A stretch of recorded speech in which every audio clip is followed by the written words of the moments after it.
Okay, I'm going to go ahead and demonstrate the arm bar. I'm using a kettlebell to demonstrate it with. This could be done with a dumbbell as well, but you want to go ahead and, with whatever you have at home, find a weight.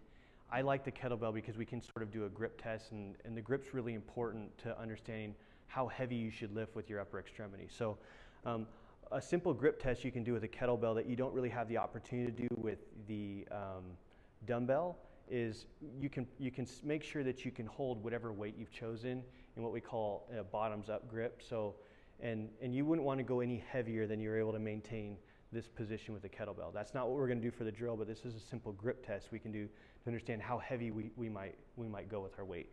So I'm going to demonstrate the arm bar here on the mat table, but this can easily be done at home on the ground. So to start, I'm going to lay on my back, okay? And I'm going to press this weight overhead, and I'm going to hold that arm at a 90-degree angle to my torso, okay? And you'll notice the kettlebell is now resting against the back of my arm. If I had a dumbbell, I'd just hold it. So I've moved away from that grip test, and now I'm just holding it here. My wrist is being held at neutral though, so I don't have, even if you had a dumbbell, you wouldn't want to get your wrist kind of cocked back or forward. You want it right in the middle. That'll eventually cause wrist problems for you if you don't listen to that one. So once we're in this position, we're ready to start the drill. So the first thing is we're gonna move the shoulder away from my ear or down. So we'll say down away from your ear. Sometimes in the clinic when I say down, I get this. So the shoulder blade moves back away from the body and toward the table. So in this context, when we say down, we mean away from the ear. And then we want up against the rib cage. When we're saying up against the rib cage, we want to make sure that we press it toward the ceiling and that our shoulder blade glues up against our ribs. So it's not back down like this. This is the set or stable position of our shoulder.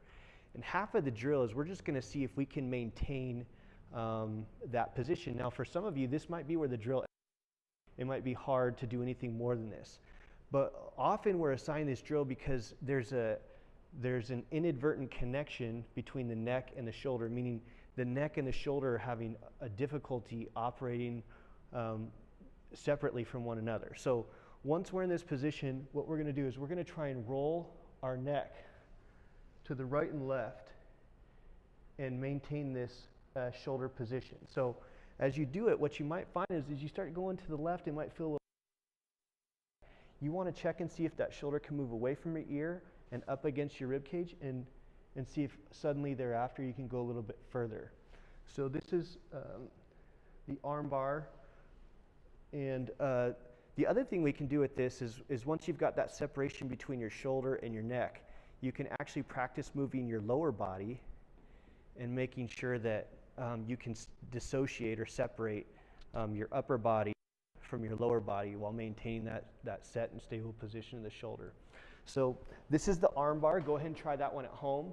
Share it with a friend who might need it, and make sure you subscribe to the Movement Clinic so you don't miss any of our content.